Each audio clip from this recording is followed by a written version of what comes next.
when did you become aware of the Muslim grooming gangs?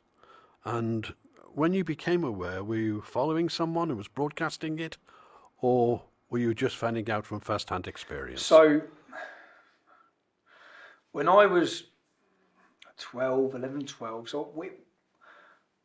I had a cousin, it's actually my mum's cousin, who was found naked, running through the streets, 13 years old.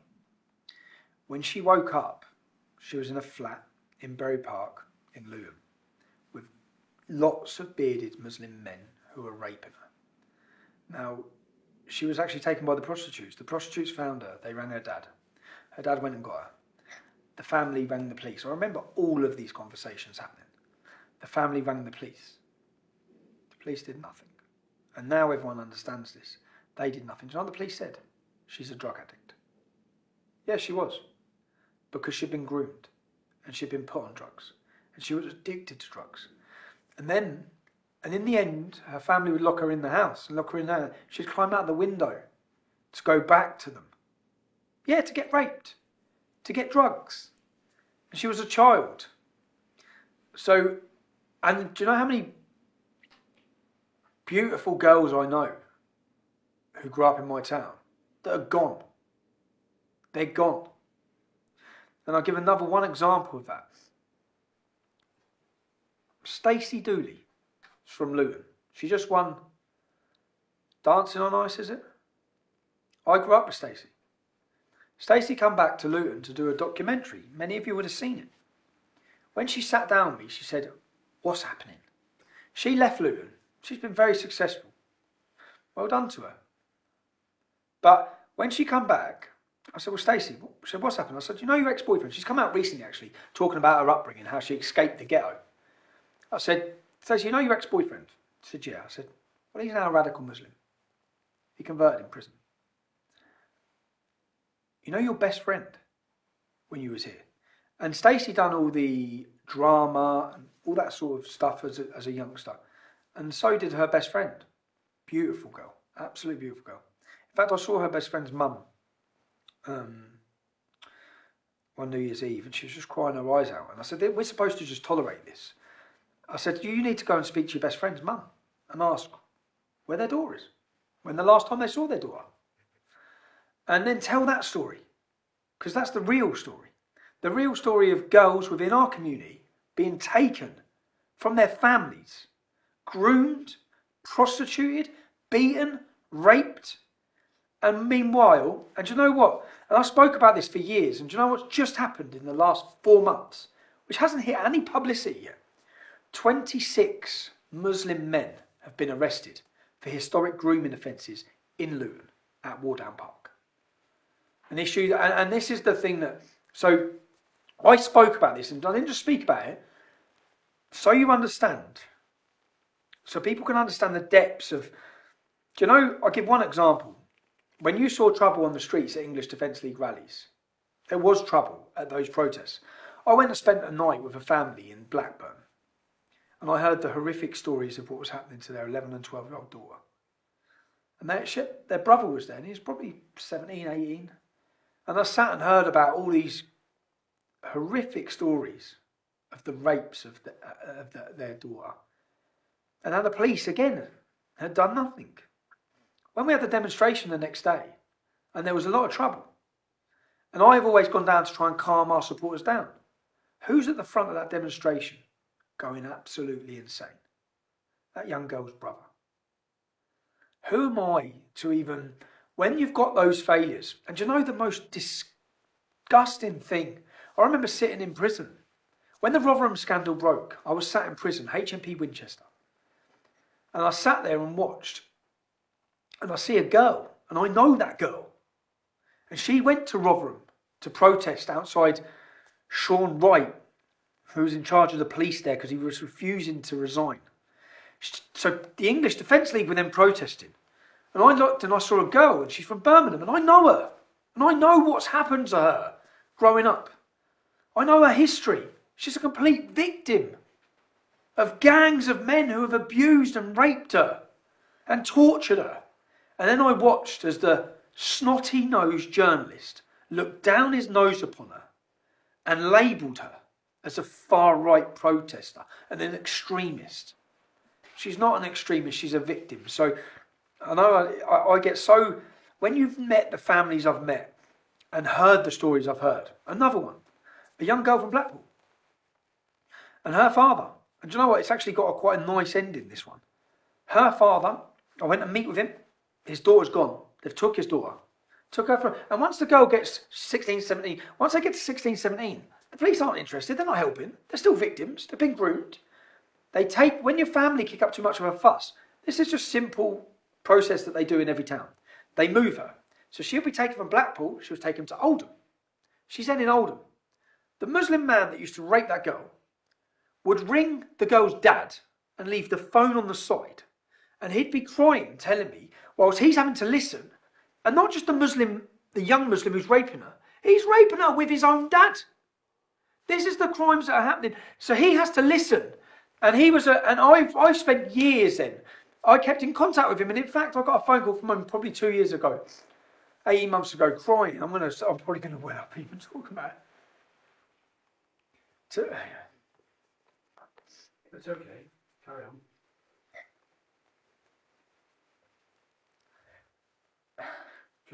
No, to say that his daughter was home,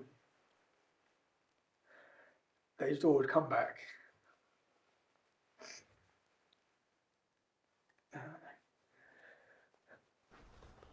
Tommy, no wonder you're upset with the stories you're describing. But it's important here that we show the truth. It's infuriating, that's what it is. It's infuriating to see the way, do you know when you saw Jack Straw talk about it? He's talking about them like they're statistics. They're daughters, man. They're sisters. And they're our daughters and our sisters. And you act, and you betray us, or the people talking about it. And then, do you know Rotherham? Do you know after the Rotherham scandal broke? Do you know grants were given? I think £128,000 to fight Islamophobia in Rotherham. Do you know there's still 40 victims waiting on a waiting list for counselling in that town? There's still 40 young girls who are waiting. Do you know a girl died 4 weeks ago from a drug overdose? Yeah, she's 30. She died of a drug overdose. That's the knock-on from the grooming. Do you know the people in authority in that town who let it happen? All the people in those councils that let it happen, the police forces that let it happen, and the government have accepted that they let it happen. And still the money and the support has not been given to help those victims. Instead, the money's been ploughed and thrown into the Islamic community to protect them from mean words on Twitter. When you put it all out there, it's absolutely how this country's even, how every man in this country is letting this happen or let it happen. And it's still happening. And that's, so the grooming, when you understand the level of abuse, of torture, and this isn't just rape, this isn't about men satisfying their sexual needs. This is about raping girls with broken bottles, sticking claw hammers up children. This is about torture, setting fire to their genitals. That's what this is about. Nailing their tongues to tables. It's not sexual gratification. That's the destruction of our daughters. Religiously motivated destruction of our daughters. And that's... It's not... And we're supposed to just... Rotherham, so you can understand the size of the problem. Rotherham has a Muslim population of 10,000 people. Out of that 10,000 people, 2,800 fit the age criteria of men that could be involved in grooming, i.e. 15 up to 60. 2,800. Do you know how many of those men are under current investigation by the police in Rotherham? 550. 20% of the Muslim men in that town are under investigation. You're not talking about one or two. And what you're talking about for the first time, in this country anyway, for the first time is these rapes are brothers, cousins, brother-in-laws, fathers and sons, work colleagues. It's that accepted within that community. Why? And when you try and draw these, to prevent anything, you have to understand it. And you have to be able to talk about it to prevent it. You have to understand it. And to understand it, we have to understand why. I have a population of, and this is where it gets dark. Rotherham, 3%, 4% of Rotherham is Muslim. 1,400 victims.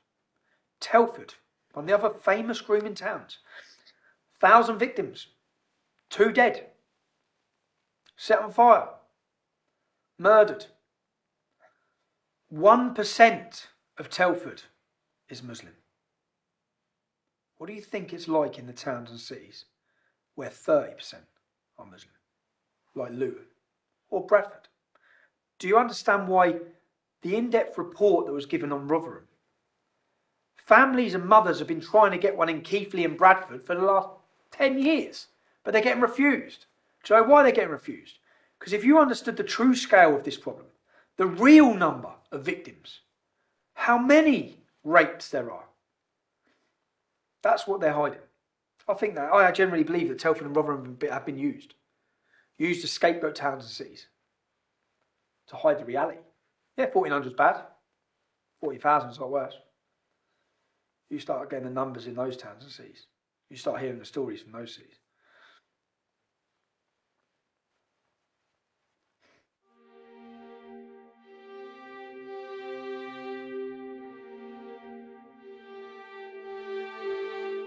A loathsome, obnoxious, repellent individual. Today we have learned that yesterday the violent racist thug and fraudster known as Stephen Yaxley Lennon, or Tommy Robinson, was invited onto the estate and wined and dined in the House of Lords yesterday. Mr. Speaker, I understand that sometimes we have to engage in views that one might not agree with, but surely the fact that a man who is as guilty as he is on stirring up racial hatred, organising violent, thuggish crimes around the country, setting up the EDL and everything that comes with it, crosses a line. And such a person shouldn't be invited to walk amongst us on the parliamentary estate. I share his assessment of the individual concerned. A loathsome, obnoxious, repellent individual. And I make no bones about my view being the same as his on that front. The double standards here are simply amazing. Known terrorist organisations are welcomed into Parliament, and the Speaker, he says nothing.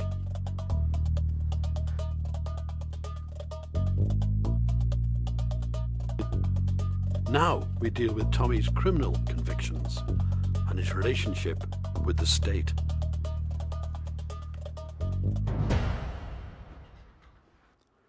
Tommy, you have been branded a thug, a fraudster and a criminal. So taking it from the very beginning, tell us the truth. So, where I grew up, I'll be honest, a lot of my friends were getting into trouble. I always avoided that. And I left school and I went for an apprenticeship that 550 people applied for and 5 people got it as an aeronautical engineer for Britannia Airways. So I started my apprenticeship with Britannia Airways. Now, I went out with my now wife, the mother of my children, my fiancée at the time, and we had a verbal disagreement at 2 o'clock in the morning. And yeah, we were loud. I was loud. We were shouting at each other. We were young and we were drunk. There was not one physical moment to it. There never has been in my entire life with any female. Now, a man turned out in the street in a pair of shorts. Now, this is all documented. People can read all of this. Now, he ran at me and he rugby tackled me to the floor. He admitted that in court. He said he thought I was going to be abusive to my partner. He thought. Now, what I then realised was he was an armed response police officer.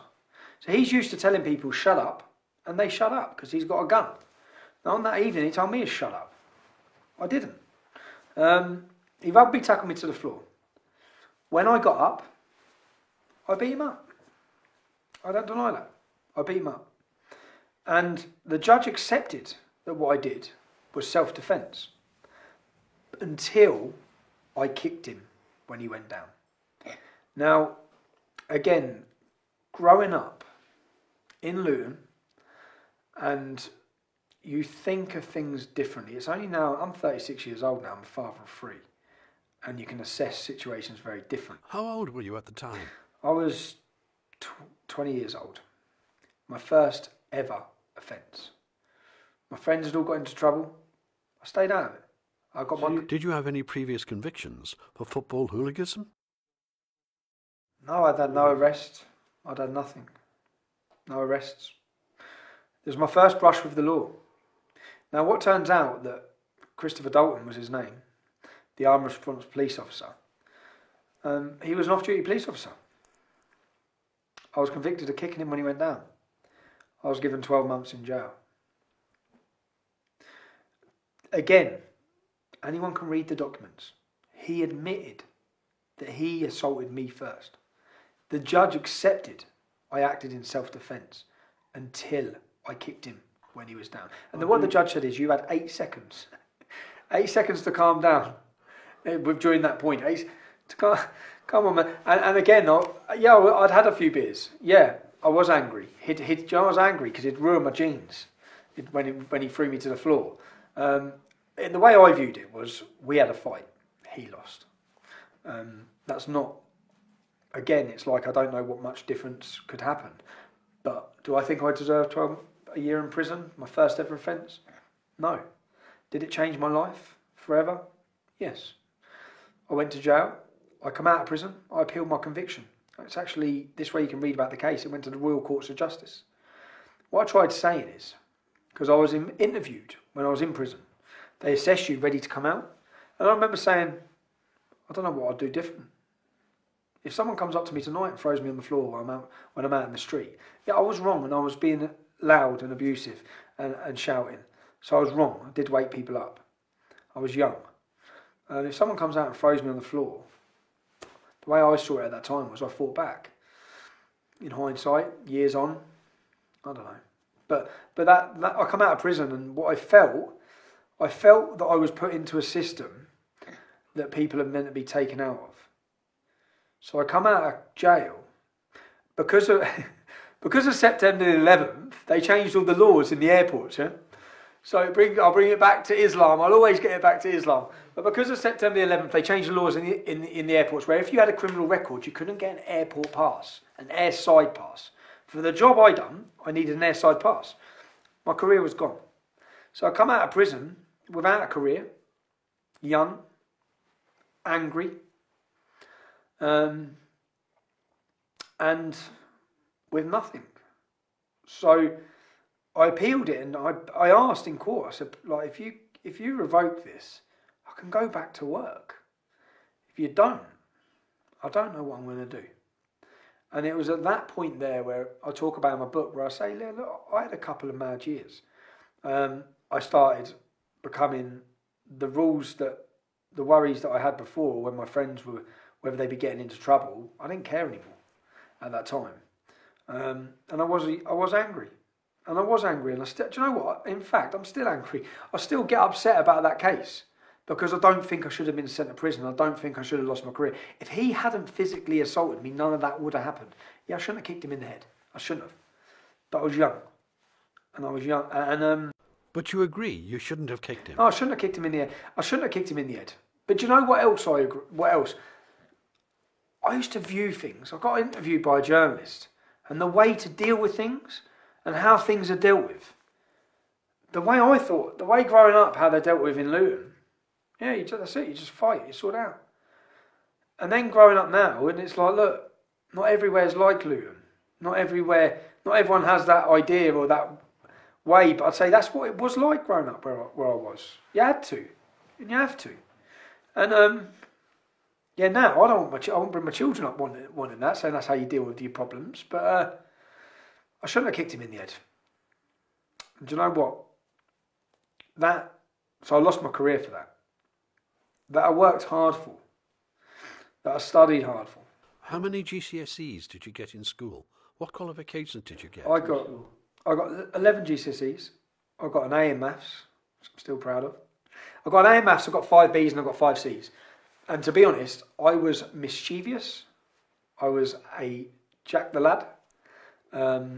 If I would have tried, I'd have breezed everyone because I was intelligent at school. I think I can remember my mum. My mum was a single parent when I was young. And I remember having my own, the classes' questions were here, my questions were there, because I far ahead of the rest of them. When that was in junior school, that was from my mum. And my mum's not even that smart, which is mad, because even that, my mum's not that smart, but she just used to sit there regularly every night doing work. So I found the academic side of school I found it quite easy. Without studying or trying, I breezed my GCSEs. I got my career. Okay, well you clearly did wrong there. You had a pretty hefty sentence for your first offence. You lost your career. But what was the next brush with the law?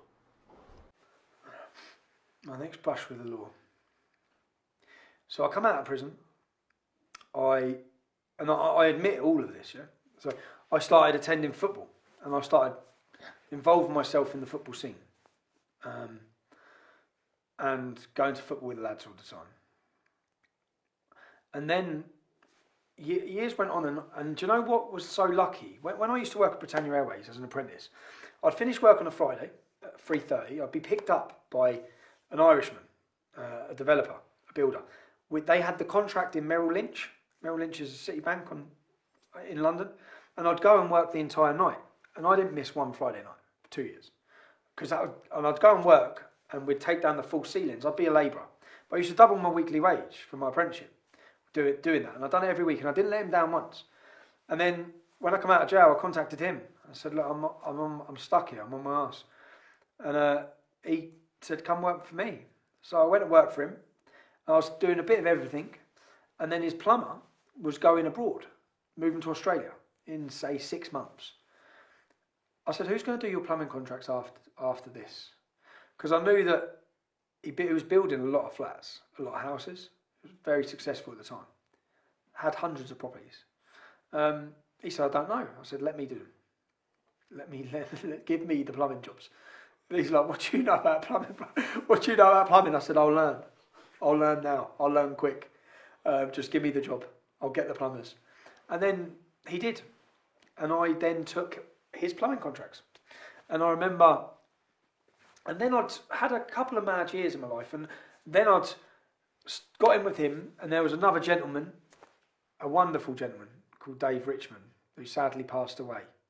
Now, Dave didn't have any children, but Dave owned 700 properties, I think. Dave owns hundreds of properties. He had a Bentley, had a Ferrari, he had a Range Rover, and I met him. I got introduced to him through work, and we just got on. Like I loved him, and I loved his attitude to life and everything. And he used to let me. So I moved out to Marbella.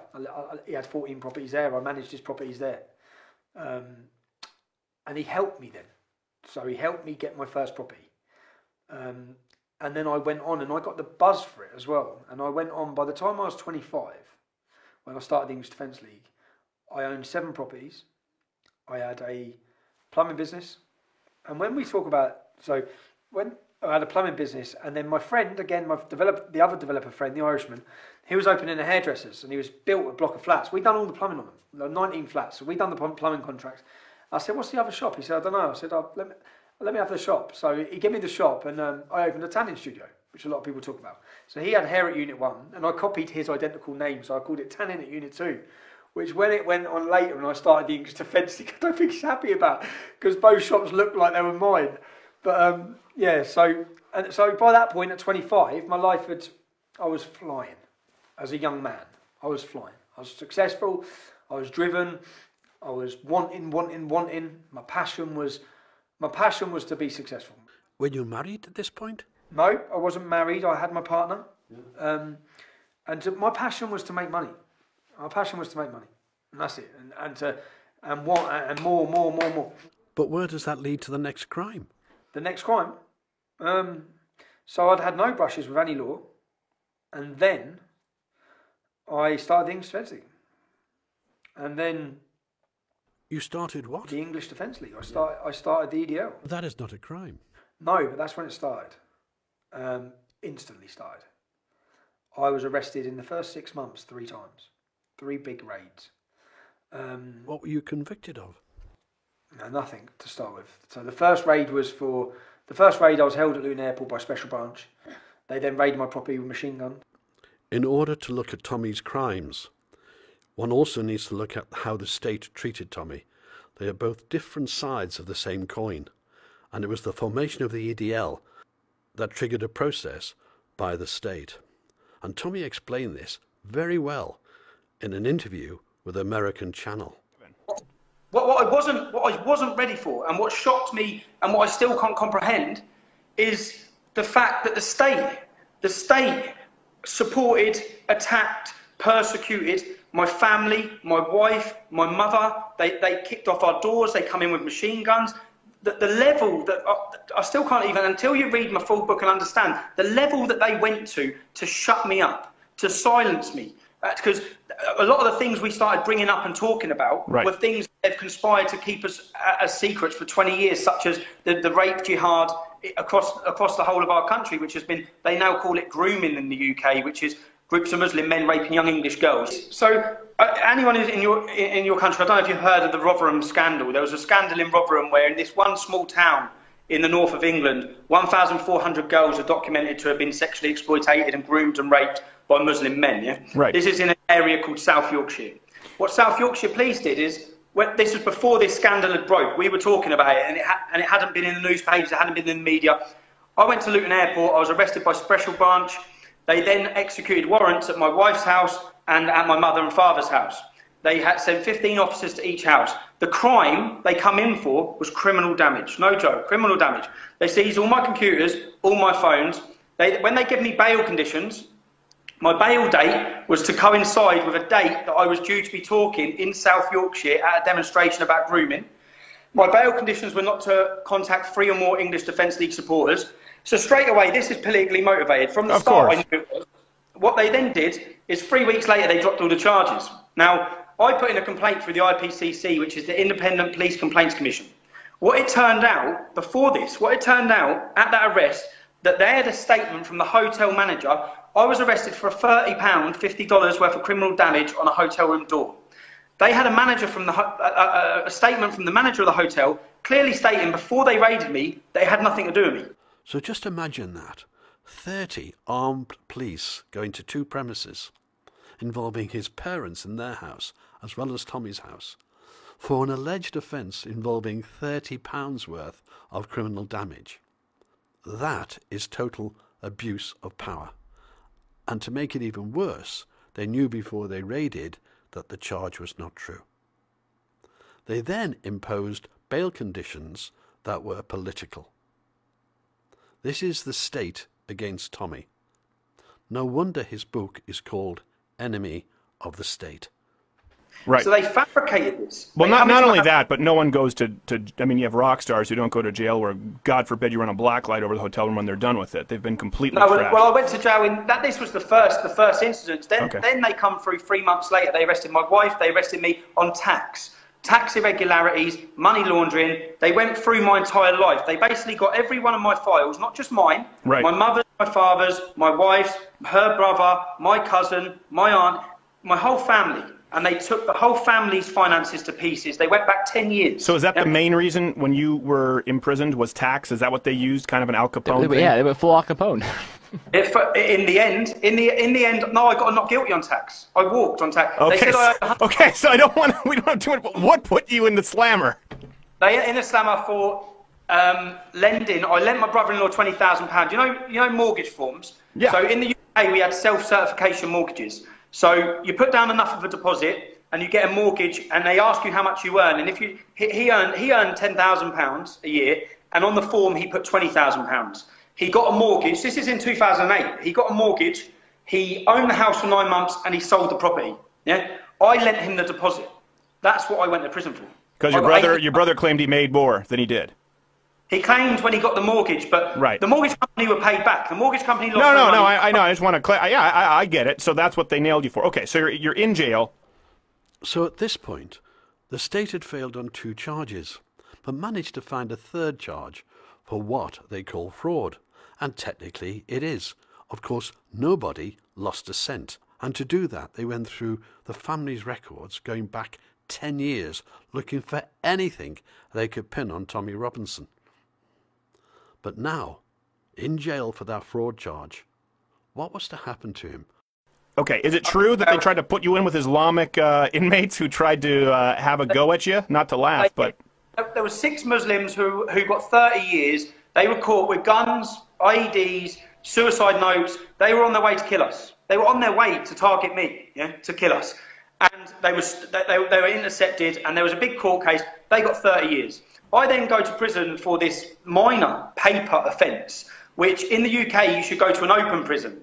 They took me to maximum security Wood Hill prison, HMP Wood Hill, which it holds some of the country's most feared terrorists. Right. On my first day in there, when I was on the induction day, my door opened, and it was an ex-Royal Marine who is a prison officer, and he said, when they come to get you from this cell, do not leave this cell, your life depends on it.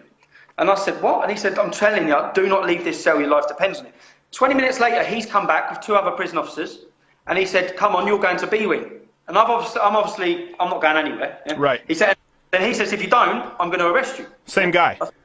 Fine, arrest me. Yeah? So he arrested me. Now, he come back later and said, do you know where they were taking you? I said, where? He said, they were putting you with the 6 Muslims that are in here for planning to kill you.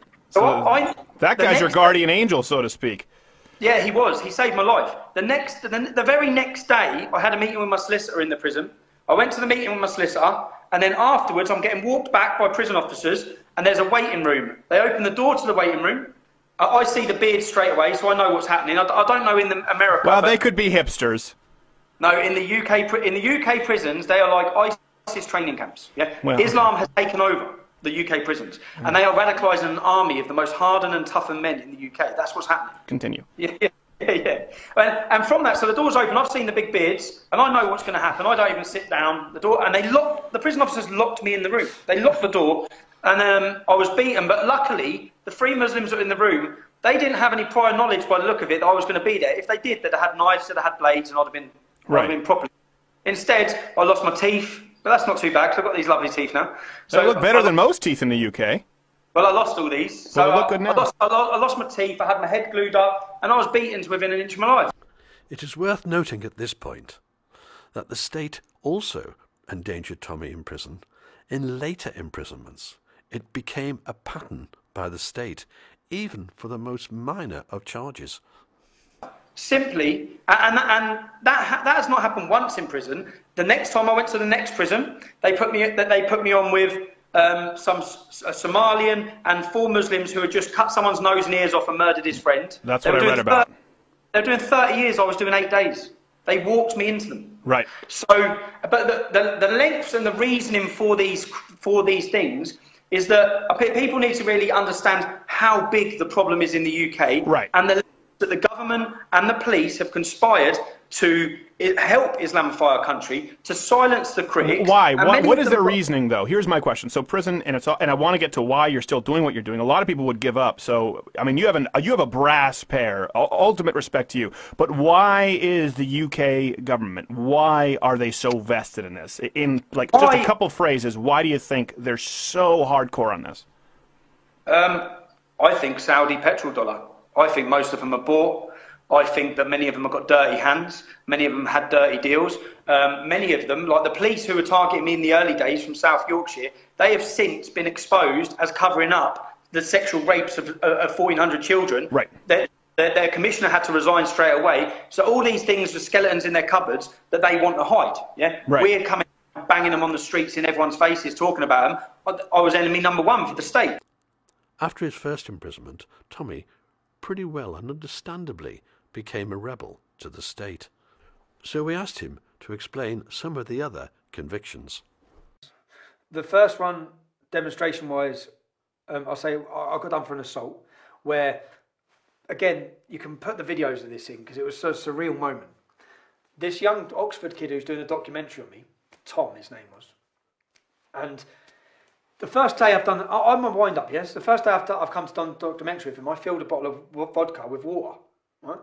And then I've arranged to meet him at the cafe where our coach is going to the English Defence League demonstration. And I've come out of the shop, and I've turned up, said, you must be Tommy, and I've opened the bottle of vodka, and it's water, and I've necked it, and I threw the bottle. I said, now I'm ready for the demo, yeah? But that's just all, and I only told him 2 years later that, remember that bottle of vodka? It was water. And I've gone to, and what I said to him is, today's the day we break the back of this movement. Because the media had told everyone this is a far-right movement. We had told them from day one it's not. But within the movement, there were many with different paths, different ideologies, different thoughts. And there was a group within it called the Northwest Infidels. They splintered into the Northeast. Northwest Infidels. And I'd watched, and I've been reading them, and looking what they're saying in their comments.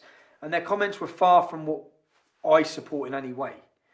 And we needed a break. So I said, today's the day, I'm going to call it on. And this is the only way, again, it comes... What do you mean by call it on? I'm going to turn up at the demonstration and stick it on every single one of them. And I'm going to... We'd ask the police not to let them... So you're fighting the far right? We're going to fight them, yeah. So they're the far right? They're the far right, the real far right, yeah. So I went to the demonstration. You can actually get the speeches from this. But do you think it's sensible to actually fight people because of their political differences? No, the problem I said is, again... when you got where I was brought up, we'd asked the police, they don't let them in. We don't want them here. Yeah? We despise them. And then what I did is I got up on stage, and my intention was to do it in front of the world's press. I got up on stage. I got a Sikh gentleman called Amit Gurmit, and I loved him as well. He's such a good lad. But I got a Sikh gentleman. I held his hand up, and I said, "If you don't like what you see, you're in the wrong crowd." I said, this is the English Defence League. And then I said, so, now it's time to show yourselves. And I started reading out names of the far right. I said, amongst us now, and amongst these thousands of people here, we're here, we're white, we're black. We had banners from day one, black and white unite. Yeah, the united colours of the EDL was one of our slogans, with all the different colours, yeah? And so, but the media never tell you this. The media kept telling you that far right, racist, extremist. So I made the trying to get rid of the far right. Trying to get rid of them. In effect, you got prosecuted. In effect, 40 or 50 of them come towards me. I come off the stage and I ironed one of them out, and then. But do you know what? It worked. Do you know what? From that point on, they never come again. I went home and. Then why did you leave the English Defence League? What caused you to leave? Because when I kicked these people out, they formed their own groups. Northwest Infidels, Northeast Infidels, Southeast Alliance. They all splintered around the EDL, just completely hovering all the time, picking fault. And I remember going home, and I made a video saying, listen, and this is why I say I've done more to call out the far right. I made a video and I addressed them all. And I said, I'm short, I'm fat, I'm 5'6", I'm a little white Englishman, and I'm in Luton. And I'm not hiding from you. So the far right as well. If any of you have a problem, come on down. And they come down. They come into the pub. I ended up getting called from the landlord of the pub saying there's some man in here from Newcastle. I've gone down to the pub. I've ended up having a square off with him. So these are the far right. These are the Nazis. Okay. I've got a conviction for that. Yes, I got conviction for far. Let's move on to your next conviction. My next conviction then was, in those early years, I kept getting arrested and given bail conditions. Yes. Which were to prevent me. But they weren't convictions. No, but they prevent you. So I breached my bail condition one time. I turned up dressed as a Jewish rabbi, and I got a conviction for that. That's one conviction. Turned up as a Jewish rabbi in disguise. Oh yeah, you've got to see the video, man. I told the police, so I liaised with the police for the demonstration in Tower Hamlets. I was banned from going, and I said to the police officer, we've got a Jewish rabbi coming to the demonstration, he's going to need an escort in. And they said, okay, and I'm banned from going. And I said, okay. Hold on, sorry. You disguised yourself as a Jewish rabbi, and then you got a police escort in? Oh, you've got to see the video. I turn up with the police. I turn up as a Jewish rabbi with a big beard, wearing all the black, with the curly things and with the top hat. And I walked in, and the police move everyone out of the way, and I walk straight through to the crowd of the English Defence League. I get up on stage and say, and then I'm introduced as Benjamin Kidamon. And I remember looking at the police officer who I've liaised with for the last 2 weeks. And I said, I've been waiting ages to take this off. And I took it off and his face is just like, oh. And I've got 8 days in prison for that. Rabbi Benjamin Kinnaman. Use my way welcome, thank you.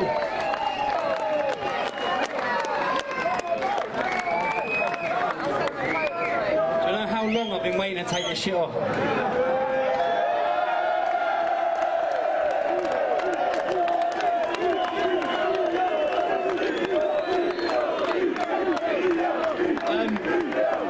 We've all seen the lengths that the British police, political policing, will go to suppress this voice. I am currently banned from attending any demonstration. I am currently banned from sending any fax, any email or any text message that promotes any demonstration. Okay? Now we are here today on September 3rd, 2011 in East London to tell you, every one of you, from the government to the police, we will not allow you to take away our democratic rights. So Tommy Robinson intentionally sacrificed his liberty to make his political point.